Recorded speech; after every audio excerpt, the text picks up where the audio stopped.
Okay, you're live. Welcome to the December 7th Policy and Personnel Committee meeting. We have a bunch of things on the agenda today. Dr. Shields, I'm going to hand it off to you first for the personnel update. All right. Yes, you may have noticed at last night's board meeting, there were a number of retirements. That was on the teacher side, that's a product of their early notification clause they have in their contract. So by December 1st, if they tell us that they're going to retire at the end of the school year, there's an incentive for them to give us that early notice. What's positive about it is it helps us budget for next year and also helps us hire earlier. So the 7 teachers were spread out across the district, which was good to see. You know, you wouldn't want them all from one school. That's where the 7 teachers were. Although I have to say, reading the list that was on the agenda last night, we're losing some teachers that I think parents would want to lose. Of course. And it's a shame, although we understand and wish them well in their retirement. I didn't,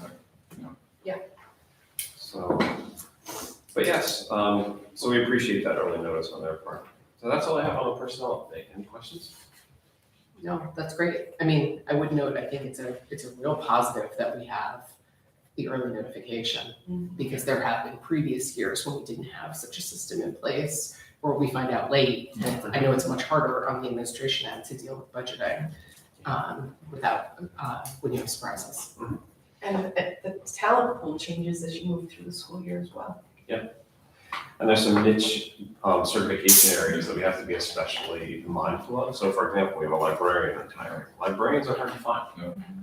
So hopefully we'll be able to get out early and find a great one for us. can I ask about how many retirements do we expect per year when we reduce, right, staff? And so like about how many is average? So, so this was 7 this year. In the last 2 years, we had a 10 and we had a 12.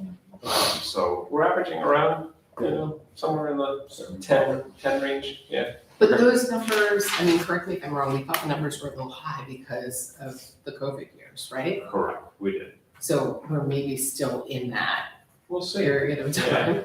I have one more question. I know we had to replace the librarian last year too at Yeah. Weber. This year we're replacing the librarian at Sousa. Correct. Both of those librarians were gems. Does the fact that you did a librarian search last year help you at all with this, or is the pool totally different anyway? I would say it's very different each year, but I will say it educated us in the fact that the pool is very thin. Okay. So we have to be very creative in reaching out to universities and trying to pull their, recent graduates in for interviews to get to know them. Okay. The librarians are not K through 6 and 7 through 12 certified, or are they? They're K-12. They're K-12, okay. Right, thank you. Welcome. So I wanted to give you an update on the transportation policy. This is a policy we spoke about a couple of meetings ago. If you may recall, Kathleen O'Hara was here, Jessica Mack were here at the time. So I just want to give you an update that that's still with them. They're collecting information from other school districts to see what's in their transportation policies. And their hope is to bring us back a draft policy in January. Okay, that's great. Policy 1800. So Ms. Brooks has edited this policy and we're bringing it back to you for your consideration. In case you're trying to reference our current policy, the current policy is known as gifts from the public. The draft that you see in the backup material has a new title, Donations, Gifts, and Grants to the District. This is to rename the policy and make it more in alignment with the NYSSBA sample policy. So what Ms. Brooks did is she took suggestions from this committee from the spring and wove them into a new draft while bringing in the key points of the NYSSBA policy and also holding on to some of the important components of our policy. So I want to thank Ms. Brooks for all the hard work she did in rewriting it. I know this committee has, at this point, sort of discussed this a couple times. I am wondering if we should take comments from the community and then maybe directly open this conversation up to the community that we have sitting here in case they have any comments and do it policy by policy, because I know this is a lengthy one, it's got a couple pages in it, instead of waiting till the end. Okay. If that's okay with everybody. Any committee members have anything on this? I just wanted to highlight again the annual review of all of the donations that come to us, so that we can kind of have an understanding of where the monies are going. So I know that we received something in the packet in the past week, I believe. And it was quite thorough. But what I still don't feel like I can nail down is where the monies actually wind up, because it was more of a broad brush of, so for example, an Ed Foundation grant, but it doesn't specifically say what schools the monies went to. So I found it super enlightening, but I think I need a little more granular so that we can just pay attention to the equity piece of it. Right, yeah. So I can work on that with Kathleen to try and make it more detailed. It was wonderful. Yeah, I know there was a lot of different. There was a lot in there. Components to the gifts that we received over the last calendar year. Yeah. And I asked to make her to make sure Generosity is she wonderful. made that really clear to you. So you're looking for more like by school? Specifically by school? Yeah, just to kind of have a sense of,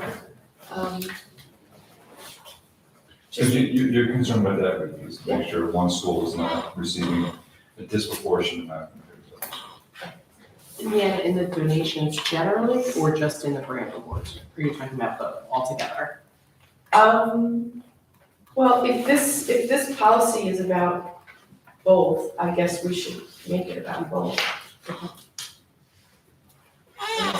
I think it's hard, For that. to me, it's difficult because this policy is aimed at setting concrete rules, but we really have some very high-level philosophical issues behind it, right? You're raising the equity issue, which of course we care about, and I know from a budgetary standpoint, we make sure that spending is fair and equitable from school to school, really down to the dollar level.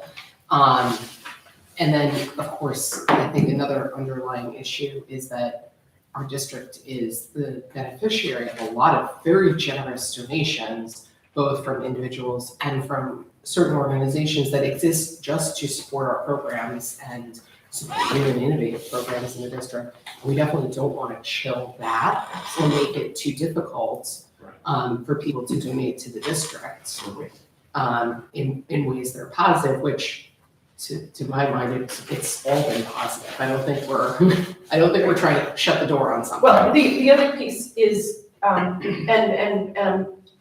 the optimist in me is just making an assumption that I'm hoping bears out, is that we could potentially not have a problem. It could all just be like, wow, this is fantastic, and we're so lucky and grateful. But I think we have a responsibility to know what that looks like, is my point. That's fair. I think we should be prepared that we don't actually have control over all of it. Because, for example, the organizations that donate big chunks to creating programs, they solicit grant applications.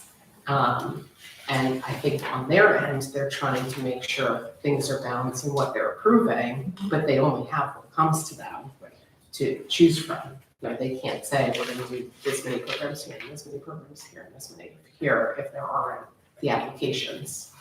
But there's no harm in having information, right? And they're wonderful pilots in a lot of these, the grants are great little test tubes, right? That's To see Mhm. how successful things are, and then they move on and they grow. Right. So I understand the big picture of all of it.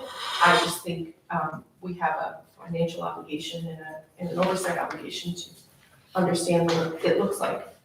I mean, more information is always good. Yeah. Dr. Block, do you have anything here? I feel comfortable with this. I think it puts some of the issues that we talked about on paper, which they weren't on paper before. And it feels like it gives discretion to the administration if there's an egregious issue. So I feel comfortable with the new language.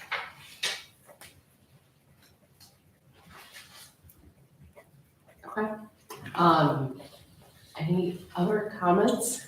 Go ahead, from our public over here, from Parents Council, go ahead. Yes, Jessica Maloney, Parents Council.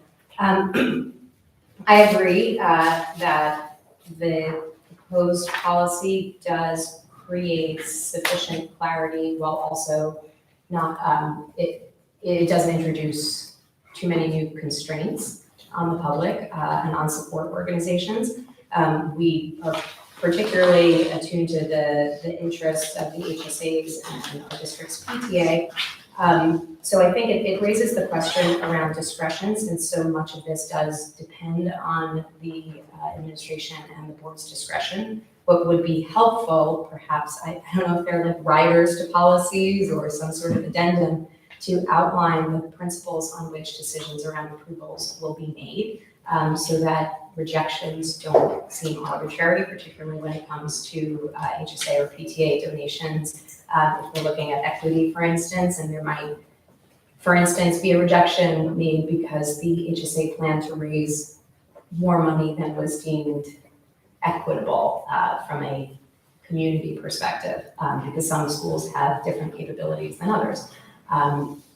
If there was a concern about that, that was a source of rejection. I think that's a principle on which the HSAs should be informed and aligned. So some sort of rubric or guidance on how decisions will be made around this policy. I also noticed that there's no language, and this may be in a separate policy, around gifts from corporate entities. I don't know if those are actually allowable at all by the district, but if there are circumstances in which gifts can be made by corporate entities, this would be a good place to get clarification on it. But yes, and in terms of what Ms. Mulcahy is requesting, more information, I think that speaks to a broader question around, and this perhaps factors into budget planning discussions that will start in earnest in a month or so. The broader contributions of our community beyond just the gifts that are received and approved by the Board of Education. Our HSAs and our PTA do a lot of other fundraising for programs that are delivered in our buildings that are approved by principals, but that the board may not actually be aware are even happening, and factor into, perhaps things that the district was spending money on in the past and is no longer spending money on, but may consider spending money on in the future. So I think there's a bigger question around what is the pool of money that's kind of floating around our buildings? Is that an equitable use of community resources? And I think you would require the HSAs and the PTA input for that as well. So that may be something to see. Point, and also giant can of worms. Yeah. It's a big can of worms, but when we talk about the budget and when we look at the issues that parents often bring to the table, and maybe even come to these budget discussions late in the game with, they may not be things that were on your radar necessarily. Maybe for a reason or maybe not. No, you're right, and there are numerous programs in buildings that are funded by the HSA of the building that do not come through a donation. And some rightly so, and some maybe not. So I think that may be something worth considering in the context, not only of this policy, but also of the broader discussion that has budgetary implications. So I have a follow-up to that. So there's donating specifically at the building level that does not come through what we acknowledge in the BOE meeting? At the building level, yeah. I mean, it's not necessarily considered a formal donation, but things that HSAs and PTAs fund as a matter of course that are not necessarily programs for which vendors are hired or field trips that need to be approved because of transportation or outside venues and things like that. I think there is, generally stuff that the HSAs and the PTAs pay for in our buildings, materials, resources, things like that that are not accounted for in the district's In the overall budget accepted picture. donations that come through the agenda that Correct. the entire board votes again, for or against. Yes, and it's not to say maybe those should be coming through that process, maybe not. But That's very interesting. Okay. I just think it would be worth, even an exercise just for the HSAs and PTA to look through their allocations and see what goes to the board. I wonder if that would be like a good parent council exercise. It's an exercise for us, but I think also an input for the board once that. Once we hear what you've found. Yes. That might be the enlightening piece that maybe I'm looking for. I think it's important to note that the HSAs are independent entities, right? So I think, I don't think it would be appropriate for the school district to require something like that, but we could No, certainly talk no. to the administrative end of things, to gather that kind of information. Yeah, Dr. Huff. So we're going from a one-page policy to a 3 to 4 page policy, which I think is a really great upgrade. I think we get too much into the weeds of some of the things that we're looking at right now. I think it may stunt some of the things that we have been doing. I like that exercise that Ms. Mawani is talking about. I think that's helpful. I don't know if it really belongs in what we have right now. I have a feeling that Ms. Milani wasn't raising it No, as a No, it policy is separate and issue. distinct, Yeah. but this has budget implications. Yes. Right. So I personally like the fact that it's aligned to the NISBA policy. I think that's a really, really great start. Deb did an outstanding job really aligning what's being presented here with this current policy, with, I should say, NISBA's sample policy. So I think what we should do is really just give it a go and see how it's working. And if we find at some point we need to adjust or tweak what's presented, then we should revisit it. But it's great after 1991 that we have something that is certainly a little more up to date. I mean, some of us were still in school in 1991. Why would we need to update from there? It was in the White House then. I have one issue to raise with this before we move on. My only concern is the sentence in the first paragraph that says, while a gift may be presented to a particular building or department / program within a building, the school board reserves the ultimate right to use it elsewhere as the total needs of the school system dictate. My concern with that is that a donor who's very concerned with having a particular impact somewhere is gonna read that sentence and take their money elsewhere or decide not to donate it. So in terms of a chilling effect, that's the line that concerns me the most. I also don't think it's necessary. I mean, every nonprofit entity, every college takes donations and allows them to be earmarked, and then they deal with it on the back end if they need to move stuff around, right? You use those dollars for the football team because somebody donated it for your use for the football team, and then you spend more money on something else because you don't have to spend as much on the football team. So I personally would change this first paragraph a little bit and probably get rid of that sentence. I don't think it's necessary, but anybody else maybe have some comment on that? I'm good with that being removed as well. Yeah,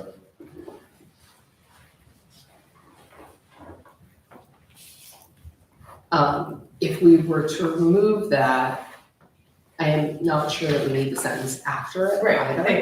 they're related, so the Yeah. second one goes too. Rachel, this sentence that was added in where it starts, the policy shall operate with a lens towards equity. First of all, like, policies don't operate, so we might wanna change how that, That's fair. yeah. The other thing is, where is that coming from, like the lens towards equity? Like, what is that, what is the driver of that I think- language? I think this committee added it last year, right?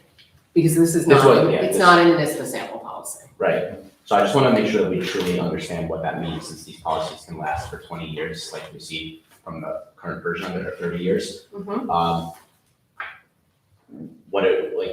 what is that I'm not sure what that sentence is doing for us, because are we actually going to, I think this might be a conversation for the greater board, and probably some maybe more input from parents council and the parents organizations on this whole question of, equity between, equity among donations between the schools. Are we talking about just at particular levels? Elementary school, is Schreiber lumped with Weber? Is Schreiber compared against the entirety of the elementary schools? Like, I think if we're gonna make the statement that we're looking at all these gifts with a lens towards equity, we should, number one, confirm, is that in fact an accurate statement? I'm not sure that it is necessarily that we're all entirely committed to that. And if we are entirely committed to it, I think we need to understand exactly what it means. Otherwise, it's just kind of like a word in a sentence that is confusing to me. So I would encourage this committee to answer those questions before bringing this to the greater board with that language. Yeah, it may Because be. it doesn't mean anything right I mean, now. it may be in 2051 when the board is reviewing this policy again, that they were making fun of lens towards equity. Well, I think Because even they've for now, gotten so much because- further and they yeah. have real detailed. Right, well, just because of, like, I mean, a policy is a legal document, right? So we're saying that we intend to act this way, and the board will act this way, but I don't know what we as a board are in fact committing to. I mean, I think that this board is committed to equity in general. And so my guess is that's how this sentence, I wasn't on the committee last year, but my guess is this is how this sentence ended up in here, right? Right. Is that we've been talking about equity a lot. We do think it's important. Right. We moved maybe 3 or 4 years ago towards making sure we were even in all the elementary schools in terms of funding. Equity is important, but maybe that's not the first sentence of a policy That's- on donations. Maybe I think maybe we're starting with the wrong place. Yeah, and I think maybe in terms of just saying like vaguely a lens towards equity, lowercase e equity, that we explain in fact what that means, I mean, so. or how the board will interpret that. Because I don't know, like, in other words, I don't like, are Do we you, saying? do you want, so to Dr. Hines' point, do you want to actually be super specific? Well, what I'm saying is this, let's say that, tomorrow, the SUSA HSA came and said, we have a $30,000 donation that is earmarked for, putting new board games in every classroom, and we're gonna take out all the old ones and put new ones in.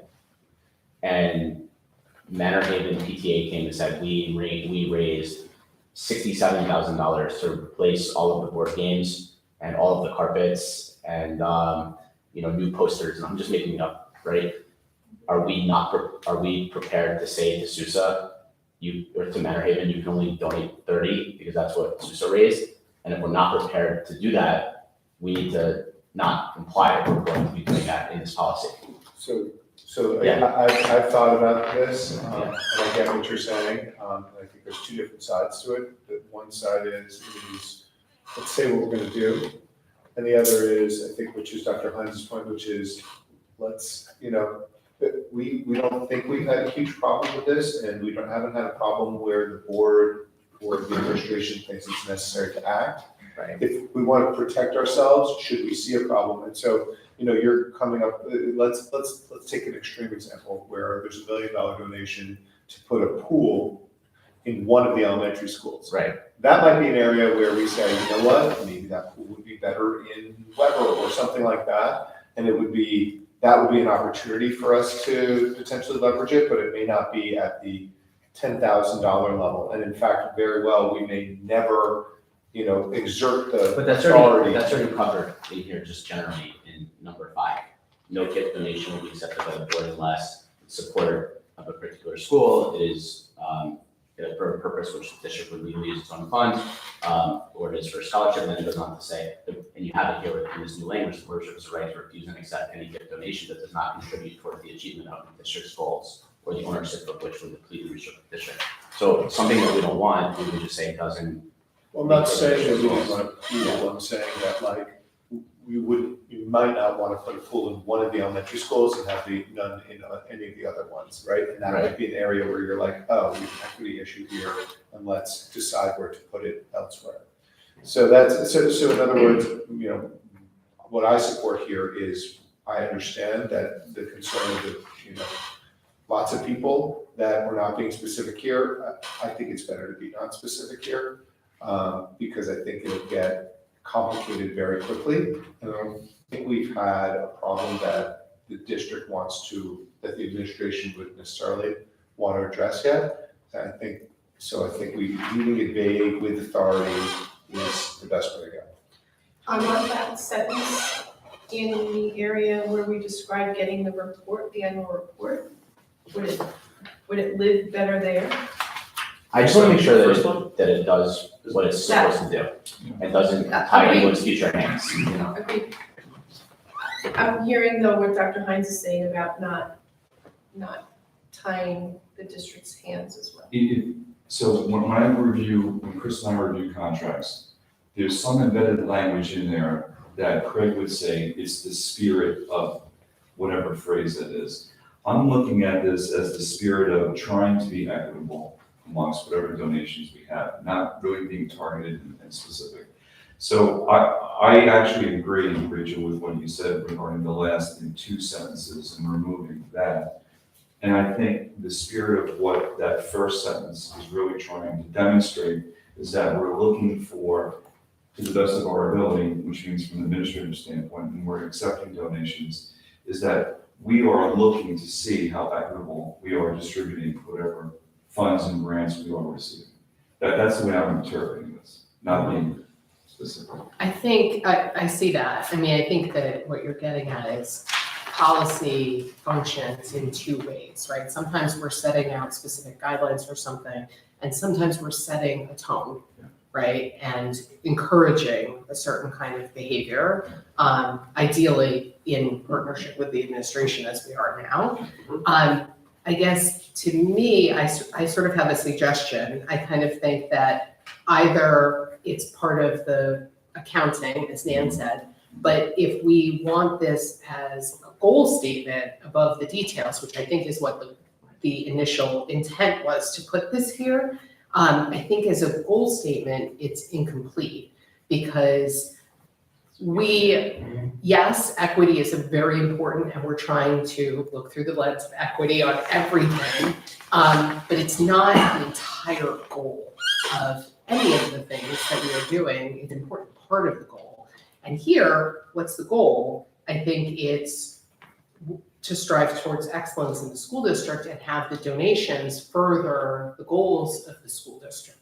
And so maybe we need another sentence here. I personally, I would take out the first sentence completely because I think that Adam's right to a certain extent while caring about equity. This sentence is a sentence that doesn't have a lot of meat on bones. The second sentence is a sentence that describes what we actually need. So for anyone who's watching later, the first sentence says, this policy shall operate with a lens towards equity throughout the district. What is a lens? What is equity, right? Mr. Smith's right. You can sort of pull this apart. But the second sentence says, it is the goal of the board to properly account for all district's resources and to monitor the distribution of those resources to minimize disparities between schools within the district. To me, that's the meat of the first sentence. That's what we mean when we put that first sentence there. We mean we're going to look at these, we're going to monitor what's happening, we're going to make sure we're not creating disparities with these donations. That's the important part. So maybe we take out the first sentence and we add a different first sentence that talks about the priority being to honor the desire of the donor while furthering the goals of the Port Washington School District. And then the second sentence can be, it is also the goal of the board to properly account for. Anybody at the table have any thoughts? And then we'll go back to the public too. I like that. I think to Adam's point, I don't know if we have the same operational definition of equity. It doesn't mean $10,000 Manhattan, $10,000 Sousa. It's what they need to get to where everybody else is, right? And that's, so I think, if we're going to embed that, where Nan's suggesting, I think we should at least semi-define what that is, because I think people are misinterpreting what equity actually is. Right, because we have differences between the schools now Yeah. in many different ways, culturally, in the way classrooms are set up and what their special events are. And I think if we did a real full look at that, as I know you always are, we're probably okay with some of it and maybe not okay with some of it. Maybe some of it we think should be shifted around a little bit or be spread from school to school. Sure. Any other comments? Ms. Maloney? Yeah, so I know earlier there was discussion around removing that second sentence or the second two sentences in that first paragraph around the honoring the priorities of the donors. But to the example of the pool, if donors in the community read this policy and believe that the board could reallocate that at their discretion once the donation has been accepted, that would have chilling effect on the donations as discussed. So if there's an opportunity to introduce language not only around honoring the desire of the donor and not to get too prescriptive, but around the use of accepted donations, that accepted donations will not be used in ways that do not honor the donor's explicit wishes without discussion with the donor. Because that's the kind of thing that if somebody said, I have $1 million and I want to build a pool at Sousa, the board or the administration could have a meaningful discussion with that person to say this could be better utilized at Weber and the community could take advantage of it. And that donor might say, you know what, you're right, let's do it at Weber. But if that person believed that the board is just going to take the money and maybe build it at Sousa or maybe build it at Weber, that offer may never come through.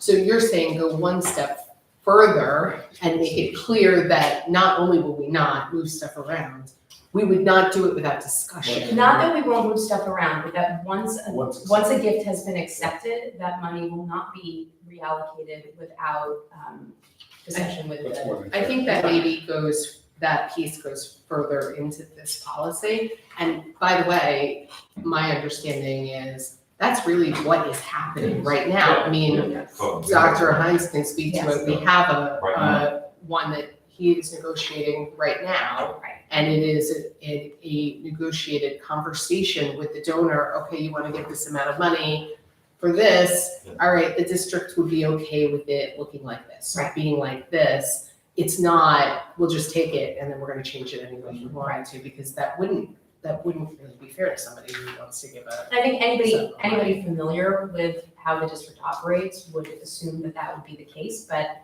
anybody reading this policy, considering a large donation, having never been involved with the district, reading this policy might not understand that that's the district's memo. So I would encourage, and Parents Council would encourage the district to consider that in the language. So under coordinating with support organizations, there's something that alludes to that a little bit. So perhaps we change that title to make it more general if we're talking about, Except that it's not just, Ms. Malwani's talking about any donation, right? So it could be from an organization, and actually, the organizations are the ones most likely to understand that they can have the discussion, right? And individuals more likely to not be sure what would happen there. right, but it says that they will meet with the superintendent to identify the terms and conditions of the proposed gift and the needs of the district. So it's kind of the same sentiment.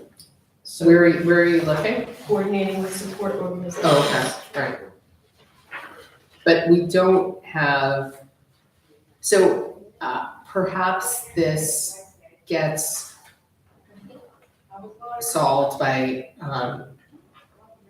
dealing with the first paragraph, right? And adding back in about something about honoring the priority of the donor.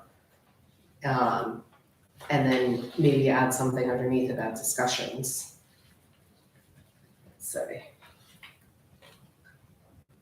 I do just want to point out that the two sentences at the end of that first paragraph that starts with while a gift may be and goes to the desire of the donor, those are pulled or relocated from our current policy.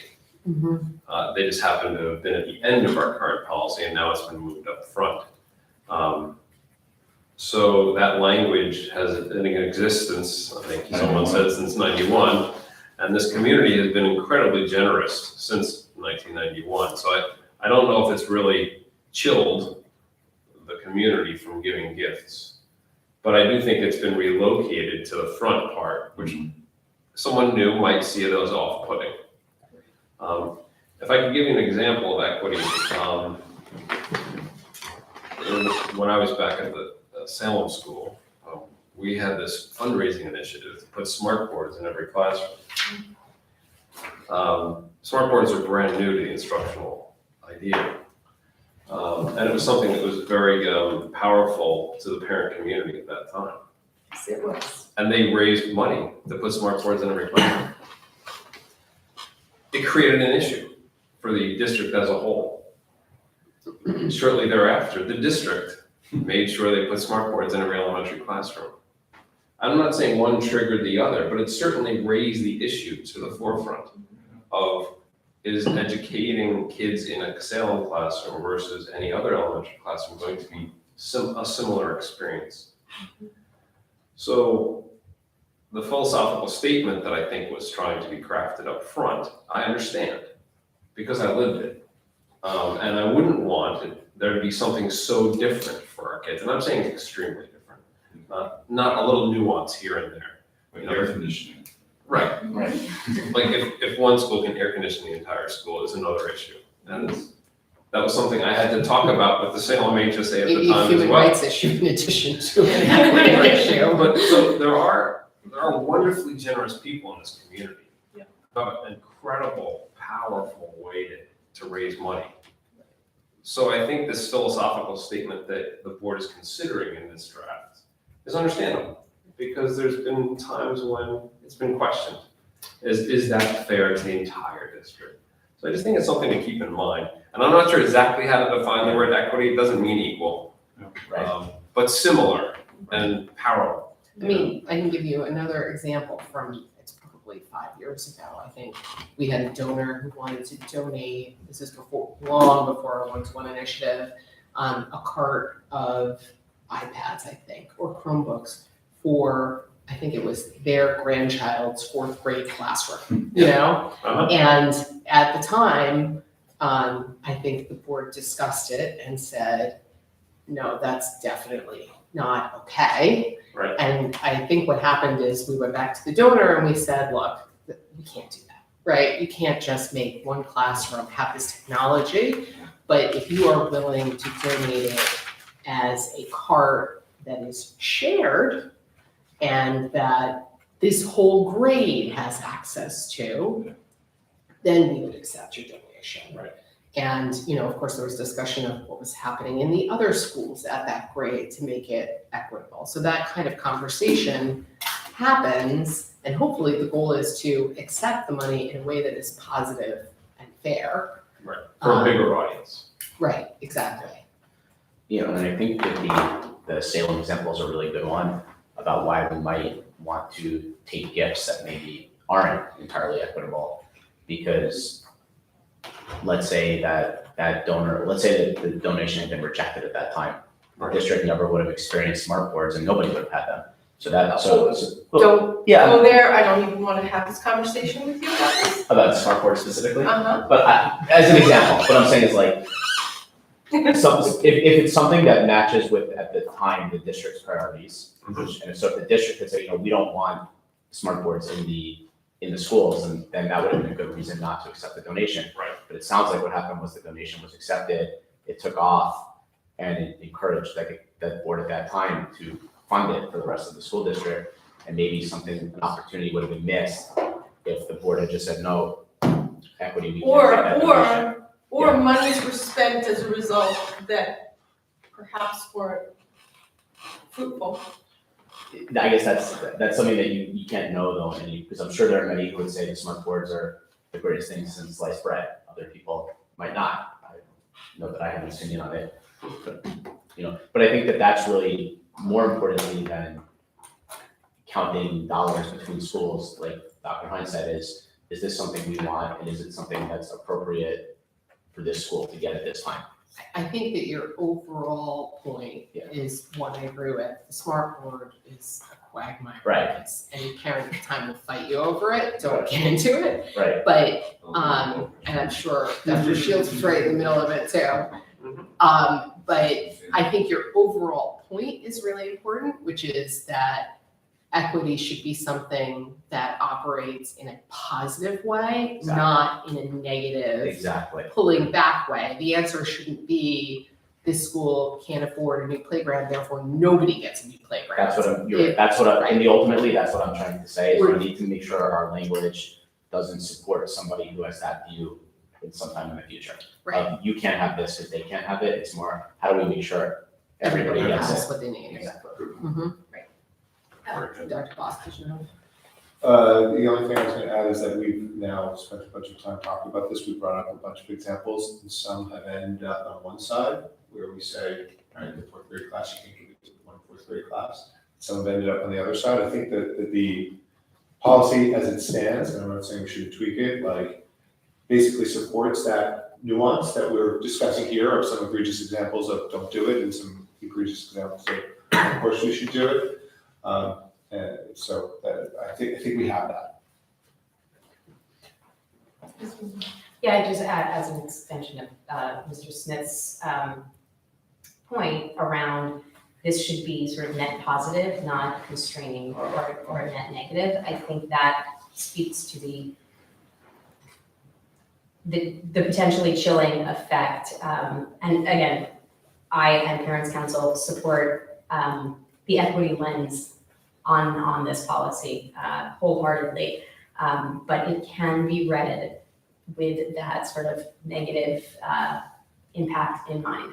So to that point, I think if this is to be tweaked, there needs to be some language around how accepted funds are allowed to be allocated. Because I think anybody reading a policy through an equity lens will rightly assume, and there's language in here that implies it, that the monies can be reallocated at the board's discretion independently. So let me answer your question. Assuming that we take out this sentence that says, while a gift may be presented to a particular building, the school board reserves the ultimate right to use the gift elsewhere. Assuming we're going to take that out, because I think everybody was in agreement on that.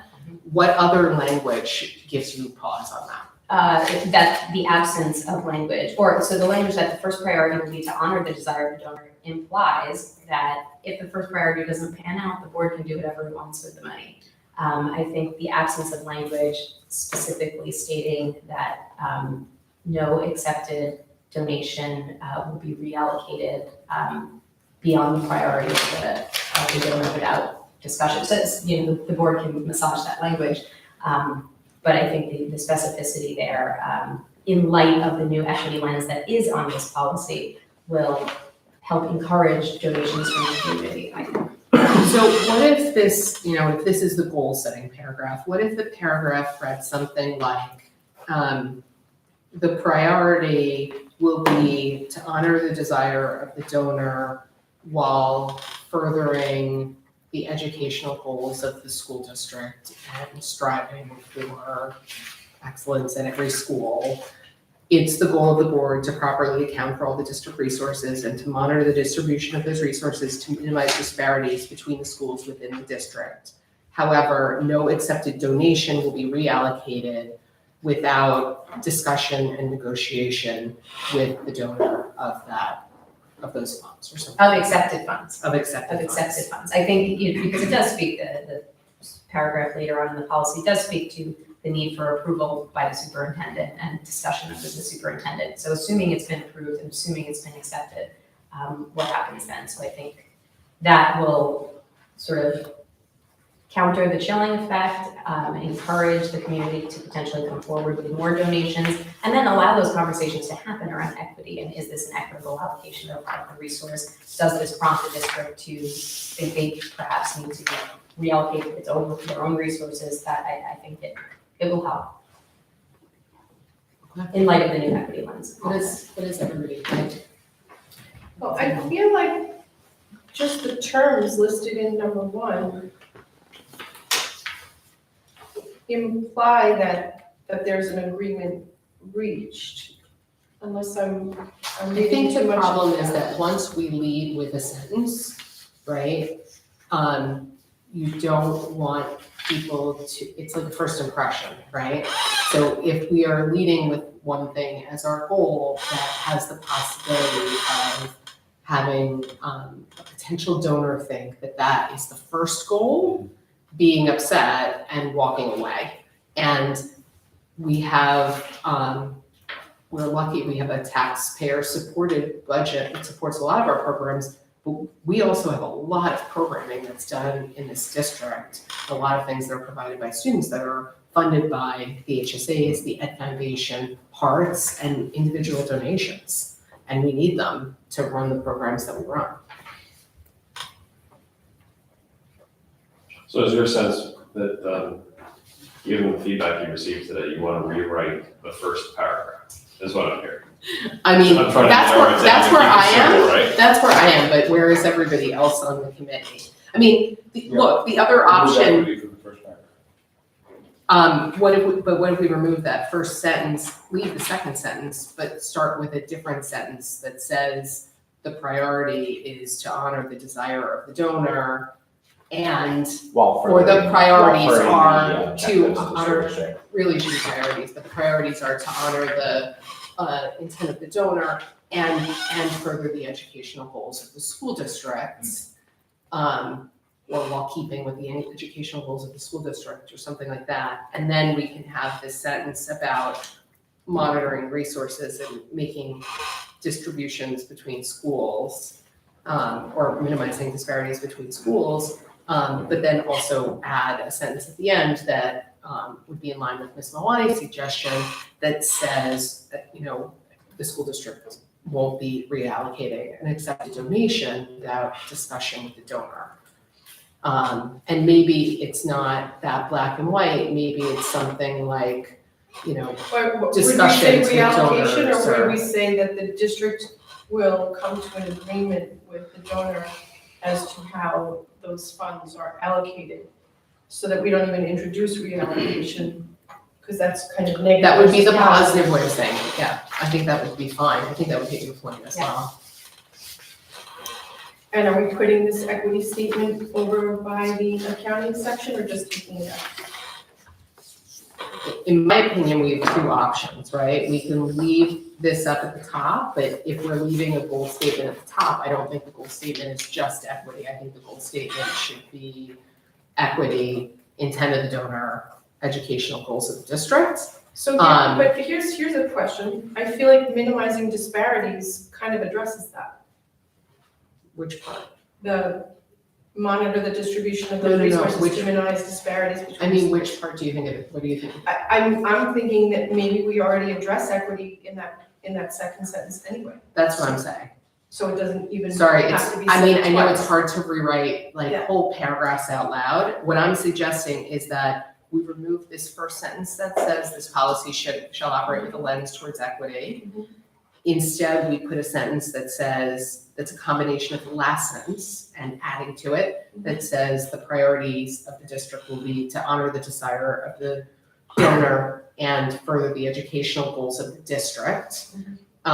Then we put the existing second sentence, which is, it's the goal of the board to properly account, yada, yada, and I was minimize just pointing out disparities. loud that it sounds like we're addressing equity in that second sentence anyway.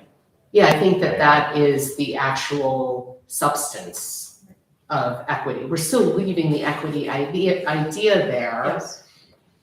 because we think it's important. But we're taking out the sentence that potentially doesn't tell anybody what we mean. Right.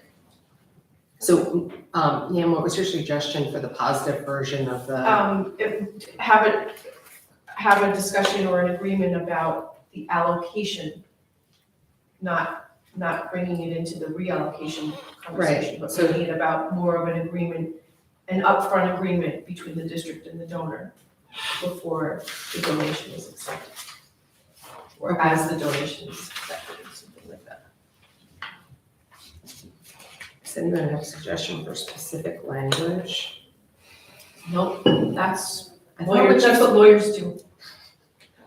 we're trying, you know, I like to do this stuff on I my know, fly. Exactly what I like the way we said it before though, let's say. It's more about using the term allocate, the agreement on the allocation rather than usage. Yeah. Uh-oh.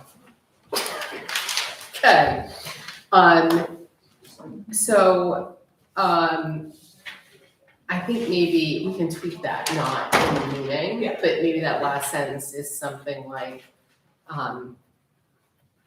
the district will discuss with the donor the allocation of the donated funds before they are allocated or before they're accepted or something like that. Come to an agreement on the allocation. Because I see your The point. terms and, Yeah, it's sort of like in the event the wishes of the donor cannot be honored by the district, the funds will not be utilized without discussion and agreement as to the, I think it's that nuance of, there is the potential that donations are accepted and then ultimately when put into the execution stage, that it's just not possible to do what everybody thought was possible. Right. What happens then? Or, something to be said a little on the front end, which is that discussion around the allocation, like, this doesn't quite work from an equity perspective, but let's have a discussion about how it could and whether you're amenable to that. And it could be an equity perspective, it could also be a practical perspective. Yeah. Right? I mean, I know I don't want to give specifics, but the donation that Dr. Hines is in the process of negotiating with, it's practical considerations, it's not equitable considerations, it's what makes sense for the school. Yes.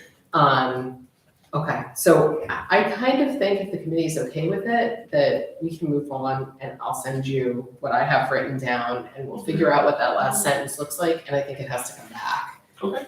Right? That's fine. Yeah, that's fine. And the rest of it, I think we're okay with. That's not good. All right. Very good, so we will bring it back to you. And then- We're gonna bring it back to so you either, just have to leave. maybe next month, maybe February, but we will bring it back. So we can- That's fine. And if anybody is later watching this recording and has input on this, everybody is always welcome to email board@boe@boardnet.org. All right. 6185, this new potential social media policy for staff, as I understand it. Dr. Shields, you want to tell us about this? Yes, so we have a policy that has to do with board members' interactions with social media. We don't have a policy in our district about staff using social media. Social media has obviously grown in a very large way, and I believe overall in a very positive way. So what other districts are contemplating is do we want to try and create some understanding on how staff members are to behave or use social media? So Carl Place is the sample policy that I've given you, recently adopted a policy for social media and the uses thereof with their staff. I bring it to you just because I think it's an interesting topic, and sometimes I'm contacted by teachers and they say, do we have a policy on this? Because I want to make sure I'm obeying. They're just trying to do the right thing. It's not because anyone has, That's awesome. gone off the rails. They're saying, I just want to make sure I'm behaving the way you're expecting me to. So I bring it to you just with that understanding. It's not because it's a problem to fix. It's because there's a wondering among staff.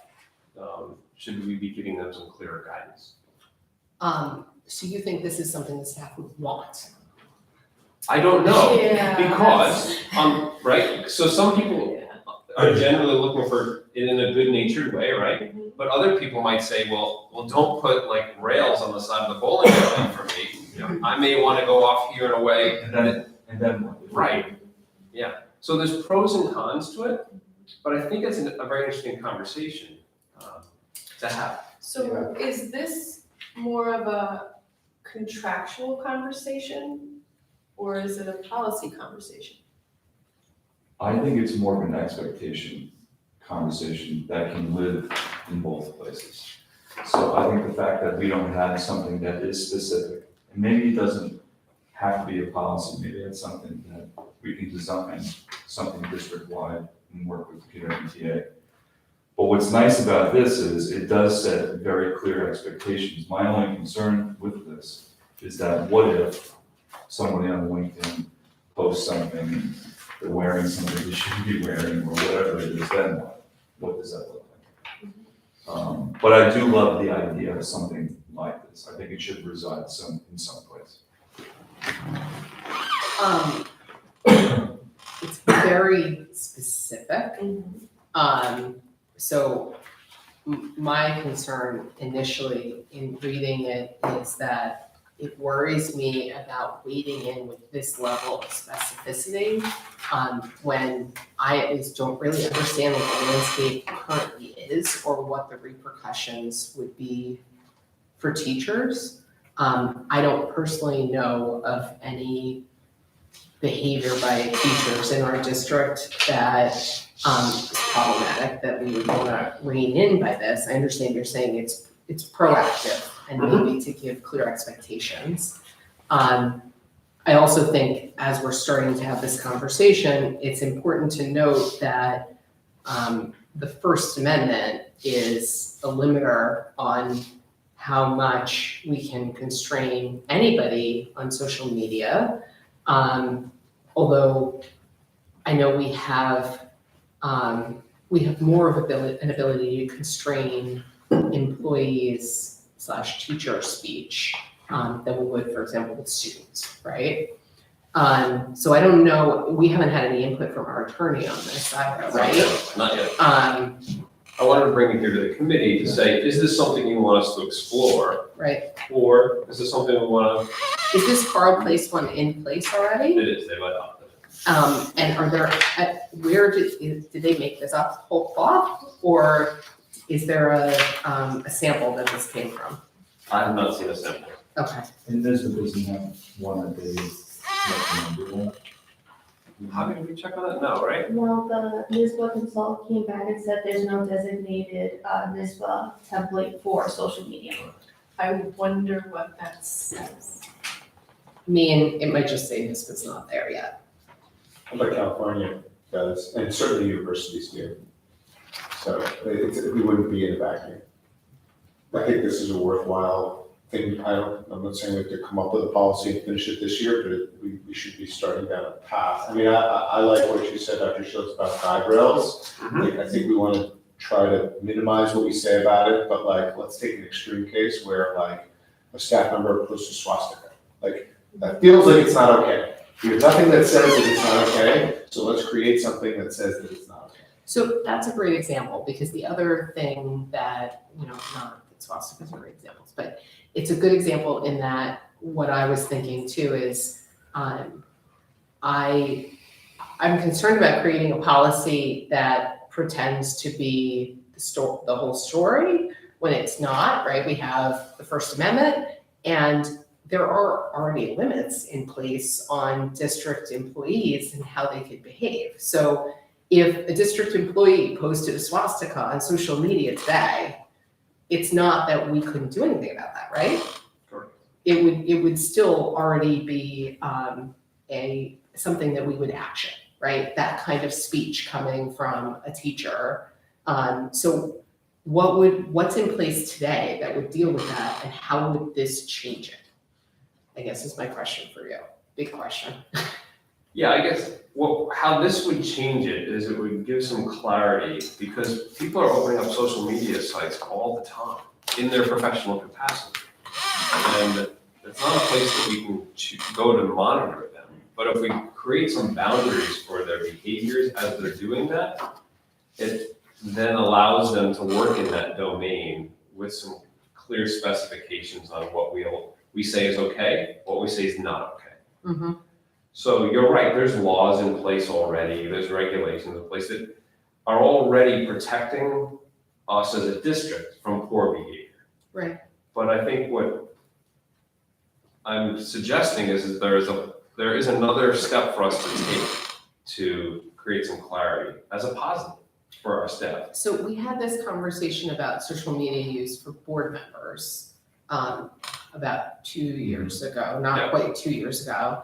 And in the course, and I think I was on the committee that year, in the course of the conversation, where we sort of ended up was it became practical guidelines with our internal understanding that there were things that we simply couldn't make as policy rules on individuals because of the First Amendment. So I think what I'm hearing you saying is, even if we don't follow the Carl Place, this would be the same kind of thing. It would be a positive, it would be, we're moving into this new realm, there's a lot more social media, let's give our staff some guidance. So that they're aware of the fact that they should be operating in a constrained way, or at least have more of a complex understanding of the fact that this is part of their public face too.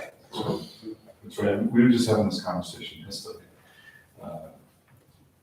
All, whether they're teachers, whoever works for the school district are public figures, right? They're in the public sphere. And so I think there are some individuals who blur the lines, and I think you just want to onboard them a little bit. And really, in essence, to protect them, so they don't do something that maybe they don't even intend to do, but they're doing it anyway. I love this idea, I just don't want to get, I'm gonna say it again, into the weeds too much, but to provide something that we can hang their hat on and they can't do. So it seems like, reading the room, we would have general support from this committee to move forward with some kind of policy. Maybe it's not this policy, maybe we want to craft our own policy. The piece that, unless I missed it, that I think is also missing from here is I know we have internal policy that's been communicated to the staff on political speech. Yes. And that is notably missing from this policy. And I would think that that would be something that you want to include if we already have an internal policy covering political speech by staff. I have a couple of areas that I think would be worth at least considering to be subject matters for this. So one is political speech, one is posting photos of students on a personal page, right? So not a district affiliated page, like, I'm a teacher and I'm extremely proud of this, fundraiser that my students did, and I'm gonna post it on my personal page. That seems wonderful, but is it okay, right? So that's something that maybe we wanna think about. And I'm not saying we have to do it, because like we said, we maybe want to be very broad in this. Egregious speech, which is related to like posting a swastika, right? Like, you can't have discriminatory speech. Another thing that I would want to think about is business interests. So lots of our teachers have other things that they do outside. Maybe they sell baseball cards. I don't know that they want to, we have to think about whether that's something that's okay for them to be posting about to an area where students are going to see it. And then the other thing that I think is worthwhile to think about, because as a professor I get this a lot, is, and my wife gets it as a physician, is her patients want to be her Facebook friends, or my students want to be my Facebook friends. It is particularly, sensitive because all of our students basically are underage. So I don't know what we want, and also like if they send an invite to a teacher and the teacher says they rejects it, I also want the teacher to feel comfortable saying like, it's not you, right? It's because that is what I do with students. Or maybe we don't, maybe they have a separate page where they can be friends with students and we can follow them. So just thinking about those sorts of areas. Thank you. Moving us to the table. To our community members having comments. So Dr. Fields, what do you think the next steps are here? Sounds like there's a general sense of a committee that we should explore this. And maybe not be as detailed and restrictive as the Carl Place one is, but at the cabinet level, we should have a conversation about what would it look like for the benefit of the district. And then we can bring it back to you in the next couple of months. That sounds good. And I do agree with Dr. Block's point. I mean, even if it's just in terms of the photographs of students, even if there's just a procedure in place, because I know there are students in the district who are not supposed to be photographed, shouldn't be on social media, are in hiding for some reason.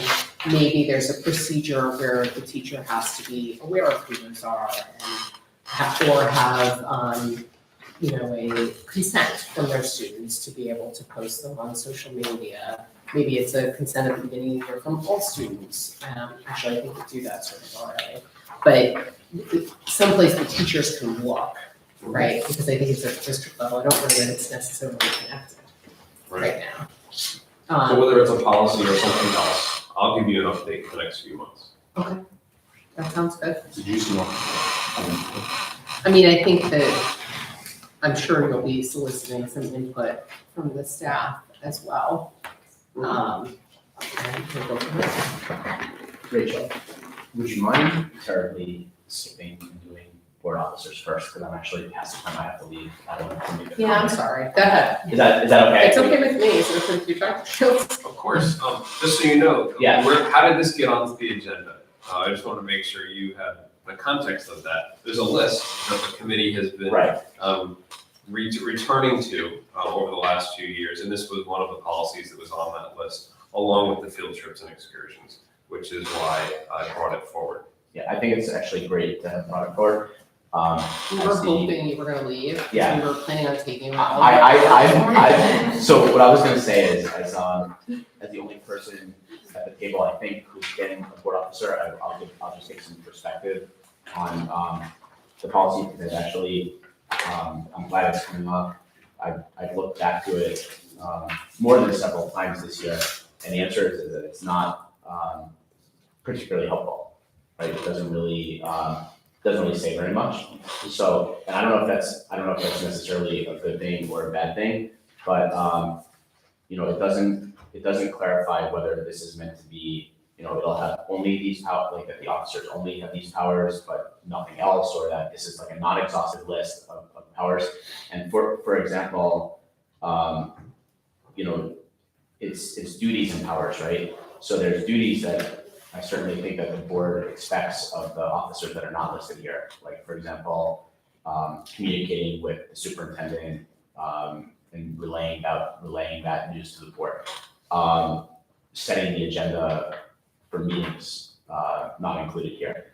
I think we should dig into this whole ex officio member of committees, what does that mean? And also generally in terms of, some of the things that we've discussed as a board over the course of this year. For example, having, what are the expectations of the board to be it says that it's the spokesman of the board and its members. What does that mean exactly? Is that spokesman like in Newsday, or is that spokesman as it relates to speaking to other stakeholders in the district at their own discretion? Should the president be meeting with union representatives, for example, something that we discussed last year, and I don't think we discussed this year. So I just wanted everyone to kind of think about, and maybe we leave it the way it is, but I think that there's a lot of gray area for how the officers are expected to behave, which led to confusion both this year and last year, the 2 years that I've been on the board, that it might be worthwhile to straighten out. I think both within the board. Yeah. And potentially for how the community perceives things.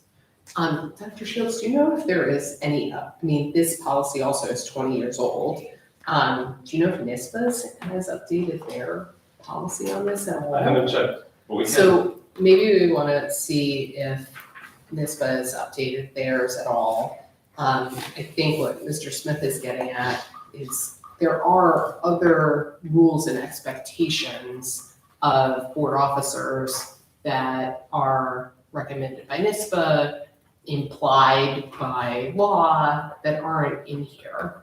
And so, to my mind, we could, without getting into a really nitty-gritty version that involves board practices, we could probably add to this list a little bit. And it may be that typically the last few years, the board has sat down and talked about our expectations in board development of the officers. Maybe that should go in here as well, that each board will set their practices for the year in keeping with this or something at the beginning of the year. I mean, would that help? Yeah, listen, I think you know as well as me whether or not that would help, and I think that we have to be very careful about setting too many practices that would apply to a board in, 10 years from now. Right, we wouldn't want to put it in policy. But I think like the things that are like, very obvious that the last, 5 or 6 sets of board officers have just gone as a matter of course, it's worth thinking about. Rachel, you're the historian of this group, so. I think the most notable one that you've raised is that there is nothing in here about the agenda meeting with the Right, superintendent. the liaison with the. Or liaising with the superintendent, and that's clearly a huge responsibility of both board officers. So I think there probably is room for at least tweaking this a little bit without setting in cement things that should not be set in cement, that really should be left up to individual boards about how they want to operate. And then the committee piece. The ex officio. And the ex officio Yeah, piece, it's yes. unclear, it's unclear whether we should have a discussion whether that's something that we want to retain. We haven't really utilized it, at least since I've been here. Well, Emily came to every meeting last year. As a committee member sat at the table. I've only been, crop dusting, so to speak. I think that that's not because of our policy, though. I think that that's a product of education law. Personally, I think it's very confusing and bizarre that we can have her or him there as an ex officio member and yet still be in the appropriate numbers to meet as a small group when 4 should make it that it's a public meeting that requires, different notice and different attendance. It's the law, it's the law, but if it's not the law, it should be a discussion. Are we sure it's the law? No, we should ask. Yeah. Right, We can find that out. Yeah, I believe Deb has tried to get to the bottom of it, and we can't seem to get anybody that can really nail down whether it is the law or not. yeah, But we can well, figure I it out. think what my understanding is that it's really not educational, it's the open meeting law that we're talking about. Right. And the open meeting law, as we know, the teeth of the open meeting law is that a decision that's made in a meeting that's, not proper per the open meeting law could be reversed or is non-binding, but no actions at the board level are taken at these committee meetings. Correct. So technically, there's a question as to, even if we're technically in violation of the open meeting law at this moment, which we're not because we're meeting in public, we're on camera, we have audience here, no notice, I think the question would be as to whether or not an action that was taken here could in fact be reversed in a lawsuit. Well, But we don't take action. No, that's here, my so we point. still take it to the That's my BOE point. level. So I think that probably if there was 7 board members here, It wouldn't matter. you're okay as long as we were very careful not to take a vote. Right. That's kind of what I'm getting from but I conversation. think the Yeah. issue, I think that it's separate questions. You're right, this, normally if we had a 4th board member here, that would knock us into a different category under the open meetings law, and it would have to be a 7-person, board, and then we would be taking action. Exactly. But I think that's separate from Adam's question of whether or not the open meetings law, I don't think it's the open meetings law, any other law requires that we have the president be an ex officio member. The thing that I don't this, think we did, do you have any reason to think that there is such a requirement? no, I think it's Just, bizarre, but it gives us flexibility, Right. right? That's the flip side of it, is it allows the president of the board to be sitting in on every meeting without the impact of turning it into a full board meeting as opposed to a committee meeting. But I think that you're right, my understanding also is the president of the board could still be sitting here as a member of the board, just as we have other members of the board sitting on other committee meetings on committees that they are not members of, as long as they don't take part as committee members, right? So maybe it's not a limit, maybe we do want to change that. Yeah, I don't know, I'm just throwing it out there as something to discuss. I don't necessarily think that, generally speaking, not only here, but in many boards that I've participated in, I think that having a president sitting at every single committee meeting is a disservice to the committee and the committee chairs, and it kind of changes the dynamic to a certain extent. So I actually find it, better not to necessarily have the board president get involved in everything that's happening. It gives other people the opportunity to lead their own discussion. And I think, the president just by nature has like a certain degree of gravitas and, just by the nature of the job. So whether deserved or not. I personally just think that we should just make sure that we understand what this means, that it's not an obligation or a requirement so much as, when it convenes the committee to have the president there, it's an option, or something along those lines. Anyway, just my opinion. That makes sense. And the other piece that I think might bear considering is that in recent years, we've been functioning in a way where the vice president is much more a partner with the president. And the way this is written, the vice president only performs these duties in the absence, or if it's specifically delegated. Maybe that takes care of it, but maybe we want to tweak that a little bit to say that the officers can decide on their own what this relationship looks like, in conjunction with the board. Right. From year to year. I don't know.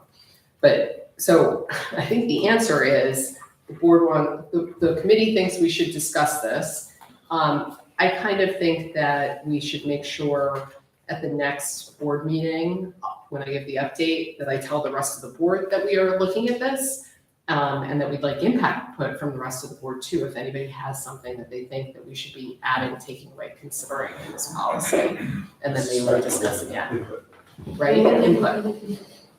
And are we gonna try to find NISBA as well to kind of help steer this? I just checked. I've sent the index to both Rachel and Chris. I didn't see anything on the phone, but maybe it's hidden somewhere else. I didn't see it initially.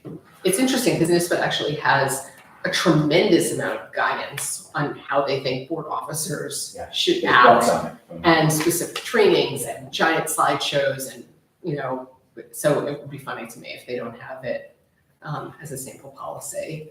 But maybe that one of us should just call NISBA as well, and we'll ask that question too. Okay, so I guess maybe if we give the rest of the board notice on this in January, I don't even. I think our first meeting is not until January 31st, Okay. right? Our evening board meeting. Am I wrong about that? Say that again? When is our next evening board meeting? January. Right, then it's not, is it the 10th? I think so. Right, hold on. So, yeah, you're right, it's the 10th. So I'll brief the board then that that we would like input, and then our next meeting, Our next meeting, this committee is actually before that. right, So we meet on the 4th. So Yeah. why don't we say we won't bring it back here until February? until at the earliest. February, yeah. I think February 1 is the one after that, so there's no point in bringing it back in January, definitely. Okay.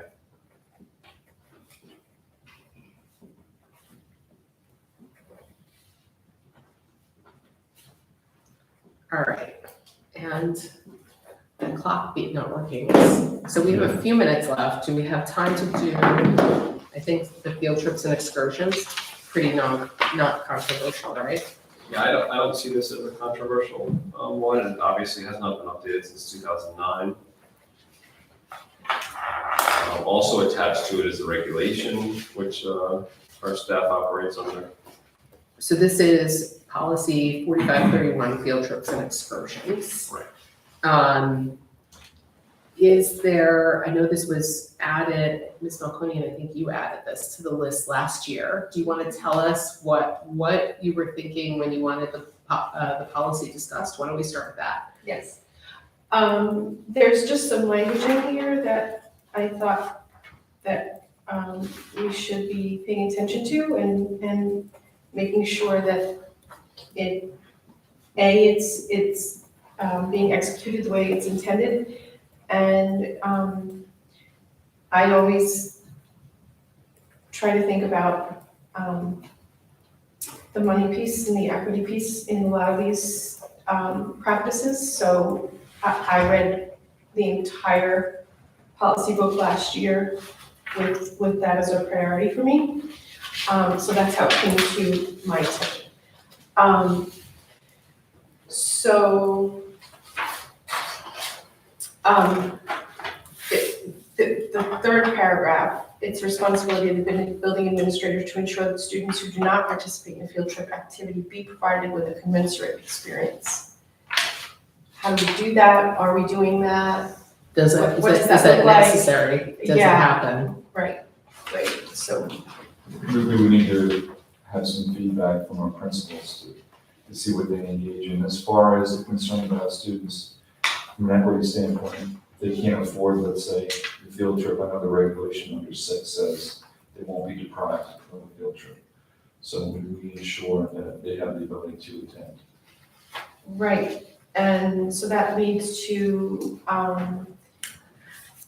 my big picture question is, again, for me as an advocate of public institution, I know that we have a line item for field trips as a district.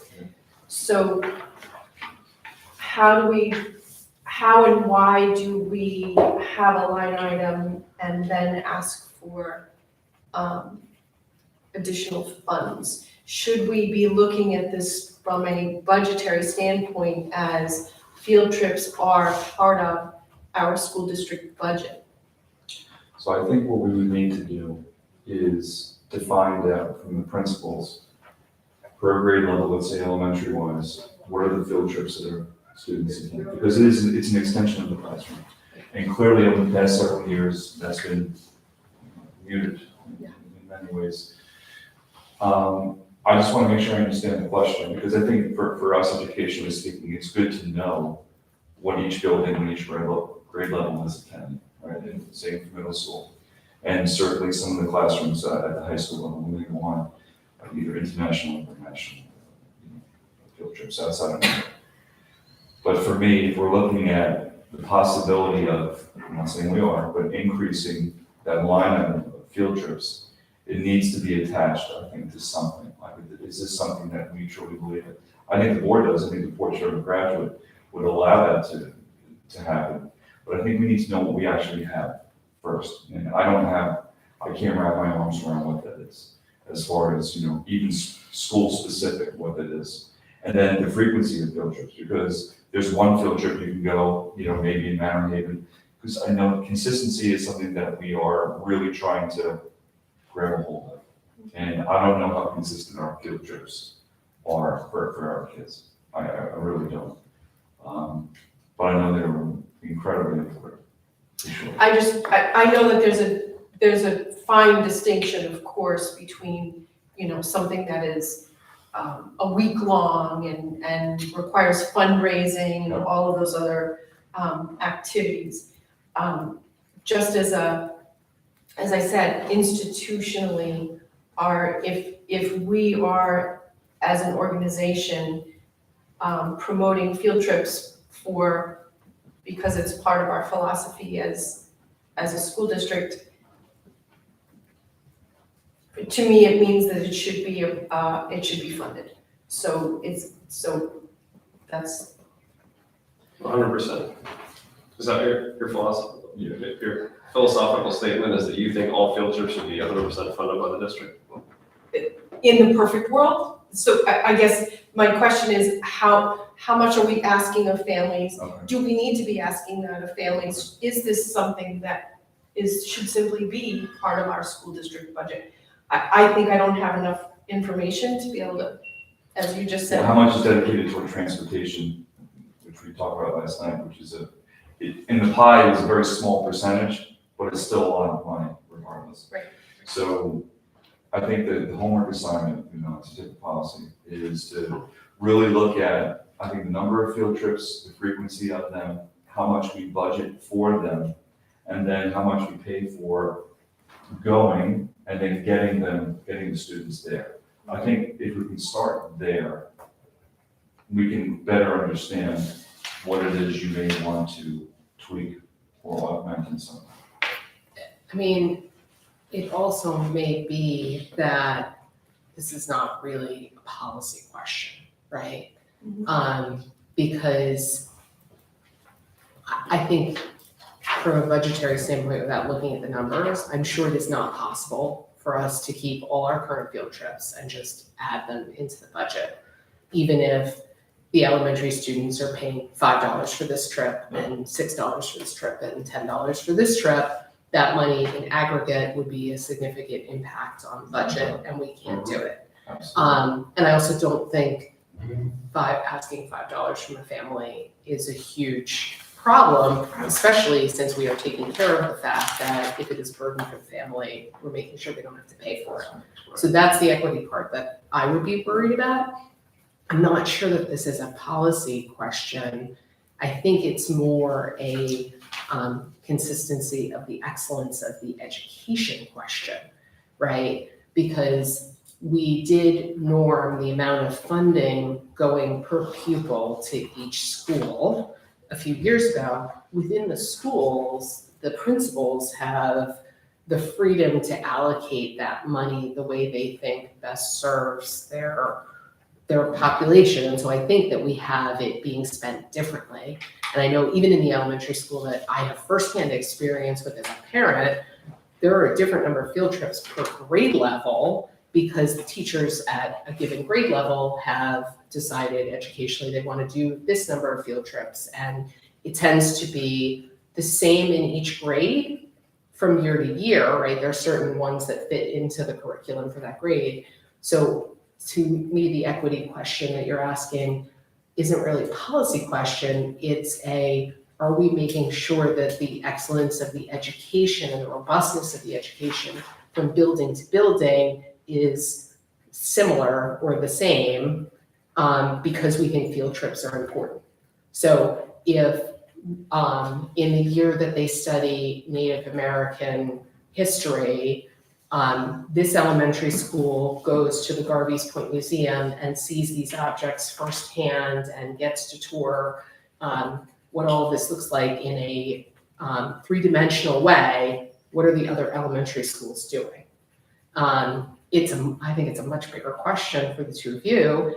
And I think the next piece of it also is, what does the project-based learning look like from school to school? And I know this is a topic that you're both concerned about. So I think you're opening a much, much bigger topic than field trips or field trip policy. Because you're again at the consistency question and what does our education look like?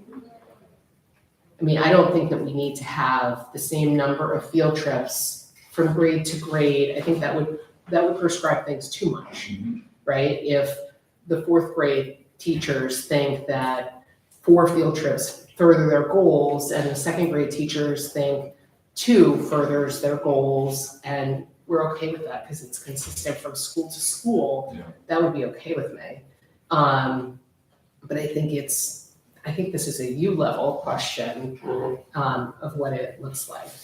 Yeah, I think there are several exercises that are not policy related that we should actually do. Like, I'm thinking, let's say 3 out of 5 elementary schools in kindergarten have field trips, but 2 don't.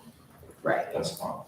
right, exactly. And then the money that's attached to it, I think is a problem too. If we have some that are really incredibly expensive in some, and it's a little more, let's say it's easier to pay for it than in other schools.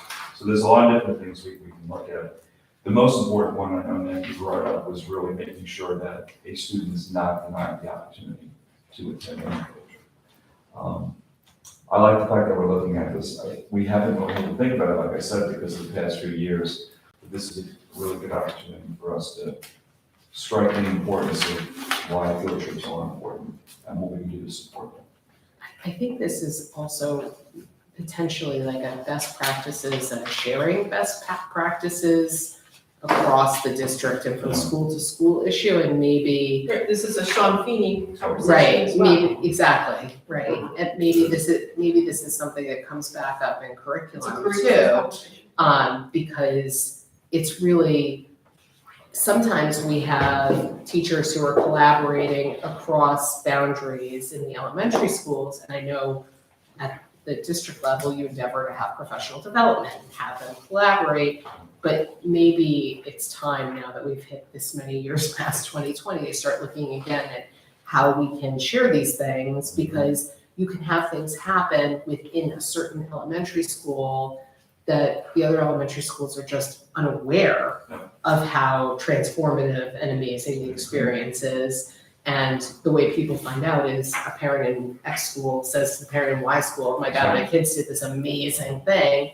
And it's just not happening in their school, not for any good reason, right? Simply lack of knowledge and sharing. Yeah, and we have new teachers who were hired 2 years ago, and they've never had an experience field trips. Right. And now it's to really reinforce that. I had an observation I need to finish, so I need to.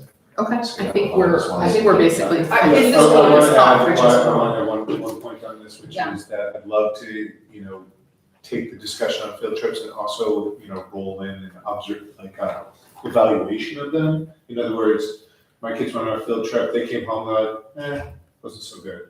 And then I heard from one of the parents of the kids, they're like, oh yeah, I know it wasn't gonna be good because my daughters did it 2 years ago and they complained about it too. So like, So feedback loop. that gives some kind of feedback loop, because there are lots of them that are great, that you wanna. So is this One of going the to the cabinet, or where do you think we're gonna go? It's going to the cabinet first, and please allow that, and then we can.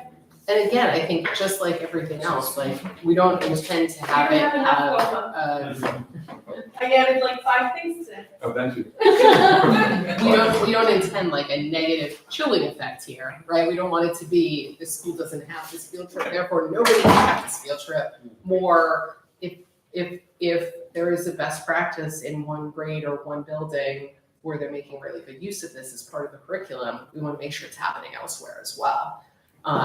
Because I know I've seen a lot of excellent field trips firsthand, and I would hope everybody has access to them.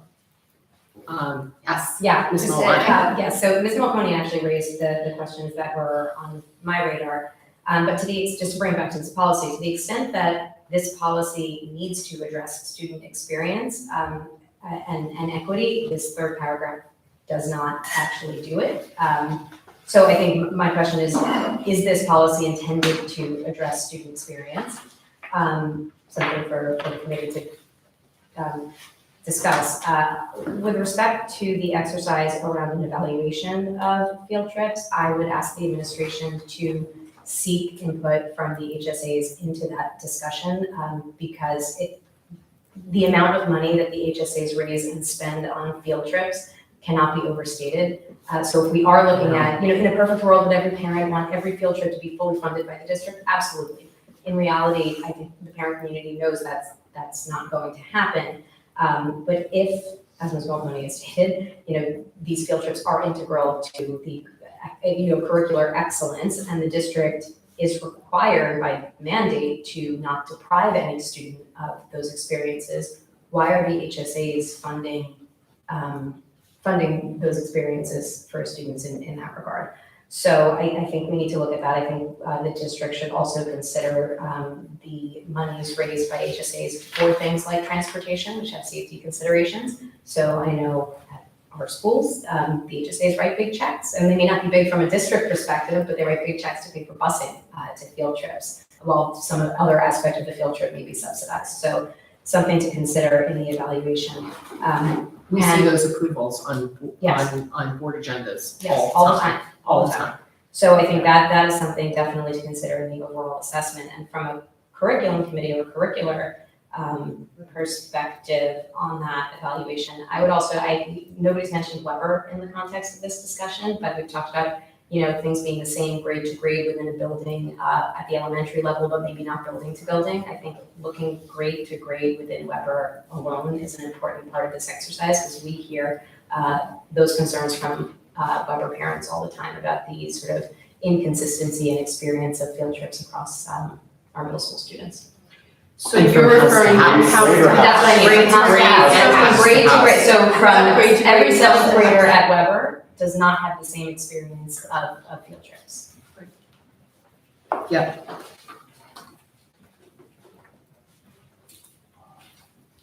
And to the extent that those conversations, the budgetary conversation and the curricular conversation, provide an answer to the equity question that this policy seems to be trying to address, perhaps that's And I think it is a curriculum conversation and an administration conversation, because it's complicated, right? You don't want to tell teachers, this is what you do, this is how you do it. We want dynamic teachers, not robots, who do the same thing, but to the extent that the differences are salient differences that make the education inconsistent, then we want to encourage the extra thing that's amazing to be happening across the board.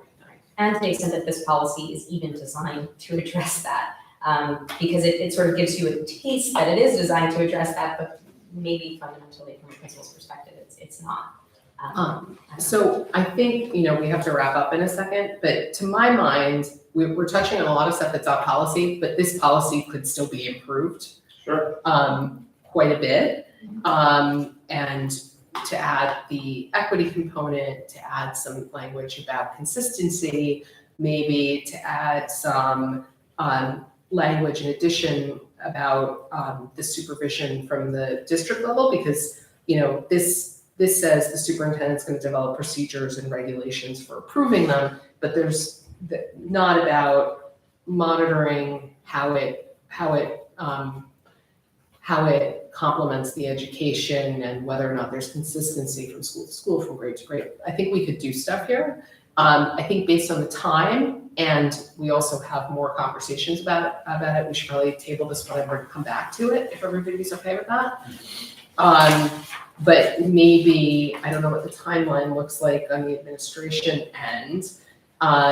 When do you think that we should come back to this? Or should we be asking the curriculum committee to raise this publicly with Dr. Feeney? Dr. Shields, do you have a sense of how we should proceed here? Yeah, I know from looking at the draft of the January agenda already, it's quite full. So I think we need to have a conversation at the cabinet level, because I do agree with you that I think a lot of this has to do with curriculum. Yeah. And experiences across grade levels, across houses in a middle school, things like that. And it has budget implications. Yep, so we really need to do some data collection to see what the current state is before we can say what needs to be adjusted and what needs to be enhanced in this policy. And I think my sense is the equity picture is going to be complicated, because the reality is, even though our budget looks big, it doesn't really support the programs that we want to do. So this is another area where building principals and teachers are cobbling together the support for what they think should happen from a variety of different sources. The HSAs are funding a lot of it. Maybe outside grants are funding some of it. Parents are funding some of it. So I guess it sounds to me like you're saying we table it until at least March, Yeah, right? I agree. Why don't we put it on for March to check in on what the status is? And we could talk then when we have a little more time about whether or not we think, in terms of an encouraging behavior angle, the policy itself should be revised too. And if there's anything we want to do at that point. Sounds Okay. good. Yep. All right. Any further comments from our community members? Any further comments at the table? No. I think with that, we are adjourned.